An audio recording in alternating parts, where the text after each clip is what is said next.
اس کے بعد کراچی کی کیفیت دیکھتے ہیں کہ کراچی کے ساحلوں کے اوپر کس قسم کے ذخائر موجود ہیں. اور کمال تو یہ لوگ پوچھتے ہیں یہ جنگیں کیوں ہو رہی ہیں چاروں طرف, تو بڑے بڑے دانشور آپ کے یہ کہہ رہے ہیں کہ یہ جنگیں آپ کے وسائل کی وجہ سے ہو رہی ہیں, جو خزانے آپ کی مٹی سے نکل رہے ہیں. کراچی کے ساحل کے اوپر جو تیل کا ذخیرہ ہے اس کے بارے میں دیکھیے مبشر لقمان کیا کہہ رہے ہیں. یہ جنگ کیوں ہو رہی ہے یہاں پہ؟ ایسٹیمیٹ کے مطابق دنیا کا سب سے بڑا تیل کا ذخیرہ جو ہے وہ کراچی کے ساحل کے اوپر ہے. تھر کی سرزمین کو دیکھیں, حیرت ہوتی ہے کہ تھر وہ علاقہ جہاں آپ پورے پاکستان سے پیسے جمع کر رہے تھے اور وہاں نلکے لگا رہے تھے, وہاں کنویں کھود رہے تھے کہ لوگ بھوک اور پیاس سے مر رہے ہیں. لوگ ہم سے پوچھ رہے تھے وہاں پانی نہیں ہے تو لوگ رہتے کیوں ہیں. ایسی سرزمین جو سب سے زیادہ عطاب کا شکار ہوئی تھی, ریت کے ٹیلے تھے وہاں پر. لیکن اللہ کی شان دیکھیں, اس دنیا کا سب سے بڑا ہائیڈرو کاربن کا جو ایک جگہ کے اوپر ذخیرہ ہے وہ آپ کے تھر کے اندر سے نکلا ہے, جو بیک وقت سعودین, ایرانین, عراقین اور کینیڈین آئل ریزرو کے برابر ہے. یہ اتنا بڑا ذخیرہ ہے کہ جو 2000 trillion cubic feet, 2000 trillion cubic feet gas کے برابر ہے, پورے ایشیا کو چلانے کے قابل ہے.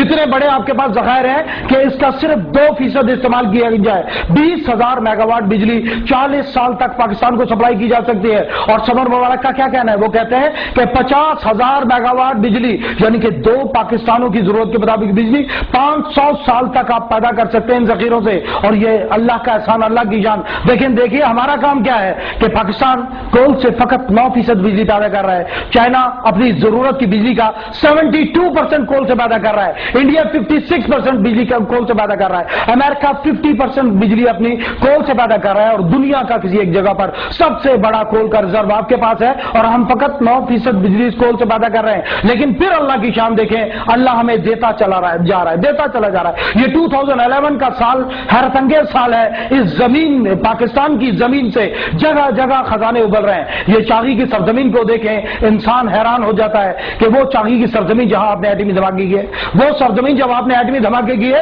پوری دنیا کے دانشور آپ کو روک رہے تھے ایٹمی دھماکے نہیں کرنا, آپ کے اوپر ناکہ بندیاں ہو جائیں گی, آپ کی اقتصادی ناکہ بندی ہو جائے گی, امریکہ امداد روک دے گا, UNO پابندیاں لگا دے گی. اور ایسا خوفناک ماحول بنا کر پیش کیا گیا تھا, پوری قوم کو پریشان کیا جا رہا تھا. ہمارے اپنے دانشور یہ کہہ رہے تھے کہ دھماکے نہ کریں, لیکن دیکھیں اللہ کی شان, اللہ کا حکم ہے. اللہ نے جبرائیل امین کو جو پیغام دے کر زمین پر اتارا, اللہ نے قرآن کے اندر کا واحد دو تیاری کرو. اس دن آپ نے اللہ کی فرما برداری کی, آپ نے چاغی کے اندر ایٹمی دھماکے کیے. جس دن آپ ایٹمی دھماکے کر رہے تھے چاغی کے اندر, انڈونیشیا کی گلیوں کے اندر مٹھائیاں بانٹی جا رہی تھی. اس دن فلسطین کے بچے خوشیاں منا رہے تھے کہ آج ہم ایٹمی طاقت بن گئے. اس پوری دنیا کے 1.5 بلین مسلمان آپ سے امیدیں لگا کر بیٹھے ہوئے, اور اللہ کا فضل آپ نے اس دن ایٹمی دھماکے کیے. اور اللہ کی شان دیکھیں, چاغی کے اندر ریکوڈیک کے علاقے کے اندر TCC کے مطابق $270 بلین کا ذخیرہ نکلا. اور بلین ڈالر کا اندازہ آپ کو اچھی طرح ہوگا. کیری لوگر کے اندر آپ کے اوپر, کیری لوگر بل کے اندر آپ کے اوپر جو شرط عائد کی گئی تھی, اس شرط کے اندر کیا کہا گیا تھا؟ کیری لوگر بل کے اندر آپ کو کہا گیا تھا مرید کے تک ہمیں اپروچ دی جائے گی, کوئٹہ تک ڈرون حملے کرنے کی اجازت دی جائے گی, امریکن سولجر کو پاکستان میں اترنے کی اجازت دی جائے گی, جو امریکن شناختی کارڈ پر اترے گا گن امریکن شناختی کارڈ کے اوپر رکھے گا, ڈرائیونگ امریکن شناختی کارڈ کے اوپر کرے گا, پاکستان کے اندر اترے گا. لیکن قانون اس کے اوپر امریکہ کا لاگو ہوگا, پاکستان کا قانون لاگو نہیں ہوگا. اور یہ ذلت آمیز ترین شرط تھی. 1.5 بلین پاکستان کو ملنا تھا, 77 ملین امریکن سولجر نے استعمال کرنا تھا, اور پاکستانیوں کو $0.25 بلین ملنا تھا. $0.5 بلین کے بدلے یہ شرط لگائی گئی کہ پاکستان کے اندر امریکی سولجر ہوگا اور اس کے اوپر امریکہ کا قانون لاگو ہوگا. یہ قانون امریکیوں نے فقط اس دنیا کے اوپر ایک ملک کے اوپر لگایا, اور وہ تھا جاپان, جس کے اوپر 2 ایٹم بم گرا, ان کے 2 لاکھ سے زیادہ لوگ مارے گئے. اور شہنشاہ جاپان کے حکم پر جاپانی فوجوں نے ہتھیار گرا دیے, گھٹنوں کے بل ان کی فوجیں گر گئی. اور اس وقت کے اندر جا کر امریکی فوج وہاں اتری اور انہوں نے کہا کہ ہمارے اوپر قانون امریکہ کا لاگو ہوگا, امریکہ کا قانون امریکی فوج کے اوپر لاگو ہوگا. جس کا نتیجہ کیا نکلا؟ 1 سال کے بعد 10,800 سے زیادہ جاپانی لڑکیوں نے امریکی بچے پیدا کیے. یہ ذلت آمیز ترین شرط ہم پر یہ $0.5 بلین کے لیے لگائی جا رہی تھی. اور اللہ کا احسان دیکھیں کہ کہ ریکوڈے کے اندر جو سونے کا ذخیرہ ہے، اگر $6 بلین کا ہر سال آپ سونا فروخت کریں تب بھی یہ 40 سال تک ختم نہ ہو. لیکن حالیہ ٹرائل کے بعد پتا چلا یہ سب کچھ غلط تھا. یہ $1000 بلین کے ذخیرے، اتنا بڑا ذخیرہ کہ پہلی جنگ عظیم میں جتنے گھر تباہ ہوئے سارے نئے سرے سے تعمیر ہو سکتے تھے. یہ اتنا بڑا دولت کا ذخیرہ ہے کہ اگر آج آپ ایٹمی طاقت نہ ہوتے، اس زمین کے بڑے بڑے لشکر آپ کی سرحدوں کو رونتے ہوئے آپ کے خزانوں کا محاصرہ کر چکے ہوتے. یہ اللہ کا احسان ہے. اللہ تعالیٰ نے آپ کو توفیق دی، آپ نے ایٹمی دھماکے کیے، آج ایٹمی طاقت ہے آپ، اور دنیا رکی ہوئی ہے آپ کی طرف. یہ دنیا کے بڑے بڑے خونخوار بھیڑیے جو پہلی جنگ عظیم سے پہلے سے دنیا کی معیشت کو برباد کر رہے ہیں، زمینوں کو آکوپائی کر رہے ہیں، لینڈ ریسورسز کو قبضے میں لے رہے ہیں، قوموں کو غلام بنا رہے ہیں، یہ آپ کی طرف بڑھنے شروع کیے. اور حیرت ہوتی ہے اپنی زراعت کو دیکھیں کہ دنیا میں سب سے بڑا نہری نظام روس پاکستان سے 10 گنا بڑا ملک ہے، لیکن پاکستان کا نہری نظام روس کے نہری نظام سے 30 گنا بڑا ہے. زرخیز ترین زمین ہے، دودھ کی پیداوار کے لحاظ سے دنیا کا 5واں ملک، آم کی پیداوار کے لحاظ سے دنیا کا 6واں ملک، کھجور کی پیداوار کے لحاظ سے دنیا کا 4واں ملک، گندم، کپاس اور چینی کے پیداوار کے لحاظ سے دنیا کے 240 ملکوں میں ٹاپ 10 کنٹریز کے اندر آپ کا ملک ہے. لیکن آپ کی ساری زراعت یہ پانیوں سے سیراب ہونے والی زمینوں سے 80% زمینیں آپ کی پانی سے سیراب ہوتی ہے جو نہروں سے آتا ہے، اور 90% آپ کی فوڈ پروڈکشن ان زمینوں میں ہو رہی ہے جو زمینیں نہروں سے سیراب ہوتی ہیں. اور نہروں میں پانی دریاؤں سے، دریاؤں میں پانی کشمیر سے، اور کشمیر میں آپ کے پہلے 3 دریا راوی، بیاس اور ستلج ہندوستان نے ڈائیورٹ کر لیے. 60s کے اندر معاہدہ ہو گیا، زبردستی دھونس اور دھاندلی سے آپ سے معاہدہ کیا گیا، اور اس کے بعد باقی کے 3 دریا سندھ، نیلم، جہلم، جن کے اوپر ڈائیورشن لگائی جا رہی ہے. 12 کمپنیاں یورپ کی لگی ہوئی ہیں. $212 بلین کا منصوبہ ہے. آپ کا یہ پانی موڑ کر اندرا گاندھی کینال اس دنیا کی سب سے بڑی نہر ہے جو پٹھان کوٹ سے لے کر آگے جا کر راجستھان تک جا رہی ہے. اتنی بڑی کینال کے اندر یہ پانی ڈال کر وہ اپنے راجستھان کو سیراب کر رہے ہیں. آپ کی زمین کا پانی ڈائیورٹ کیا جا رہا ہے. اور ہماری صورتحال کیا ہے؟ ہمیں سمجھ نہیں آ رہی کہ ہمارے ساتھ بن کیا رہا ہے. ہماری حکومتیں ہماری آنکھیں نہیں کھول رہی، ہمیں خبر نہیں دے رہی کہ کتنی بڑی سیج، کتنے بڑے خطرے کے آگے ہم کھڑے ہیں. یہ ورلڈ بینک کی ایک چھوٹی سی رپورٹ ہے، وہ کہتے ہیں 60% of farm get deliver water is from tube well. Punjab کی بات کر رہے ہیں کہ 60% جو کھیتوں کے اوپر پانی مل رہا ہے وہ ٹیوب ویلز کے ذریعے ہے. یہ world bank 2005-16 article world bank کی رپورٹ ہے کہ آپ کا 60% پانی جو آپ کی زمینوں کو لگ رہا ہے وہ ٹیوب ویل سے، اور جس کی وجہ سے صورتحال کیا ہے؟ The tail end farmer may pay up to 30 times the cost of canal water. نہری پانی سے 30 گنا زیادہ خرچہ کر رہے ہیں آپ کا ذمہ دار. اور اسی لیے 1947 کے اندر جو ذمہ دار کاشت کر رہا تھا 2 ایکڑ پر وہ خوشحال تھا، آج 2 مربع والا پریشان ہے کہ اس کے خرچے ہی بہت بڑھ گئے. اور 1947 کے اندر پاکستان میں 300 سے کم ٹیوب ویل تھے، اور آج 2011 کے اندر جنوری کے اعداد و شمار کے مطابق پاکستان میں 7 لاکھ سے زیادہ ٹیوب ویل ہیں. ایک بہت بڑا آپ کے ملک کے اندر جو انرجی کا جو نقصان ہو رہا ہے وہ ٹیوب ویل کے ذریعے ہے. ہندوستان نے آپ کا پانی ڈائیورٹ کر لیا، پانی آپ کی طرف نہیں آ رہا، دریا مڑ چکے ہیں، اور آپ اپنی مٹی کے نیچے سے پانی نکال کر مٹی کے اوپر پانی ڈال رہے ہیں. پورا پاکستان اس کام کے اوپر لگا ہوا ہے. کمال تو یہ ہے کہ ہماری ساری بجلی، ہمارا سارا تیل 7 لاکھ ٹیوب ویل چلانے کے اندر لگا ہوا ہے. آج ہندوستان ہمارا پانی چھوڑ دے، آج کشمیر کو آزادی مل جائے، آج ہمارا پانی ہماری مٹیوں کی طرف آئے، ہمارے 7 لاکھ ٹیوب ویل بند ہو جائے، ہمارے 7 لاکھ ٹیوب ویلوں کی چھٹی ہو جائے، اس کے بعد کیا ہوگا؟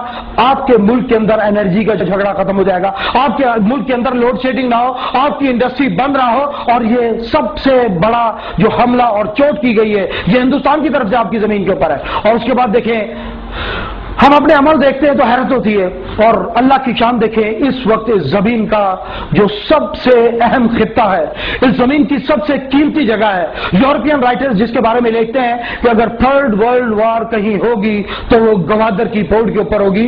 گوادر پورٹ اللہ نے آپ کو دی. اس زمین پر خلیج فارس کے گیٹ پر دنیا کی سب سے اہم بندرگاہ. اس کی لوکیشن کو دیکھیں تو انسان برتا ہے، حیرت کے اندر پڑ جاتا ہے. آپ خلیج فارس کے گیٹ کے اوپر موجود ہیں جو دنیا کے اندر انرجی ریسورسز کی ماں کہلاتا ہے. آپ اس کے گیٹ کے اوپر بیٹھے ہوئے ہیں، اور پاکستان کی اسٹریٹجک لوکیشن دیکھیں تو حیرت ہوتی ہے کہ آپ کے اوپر سینٹرل ایشیا ہے.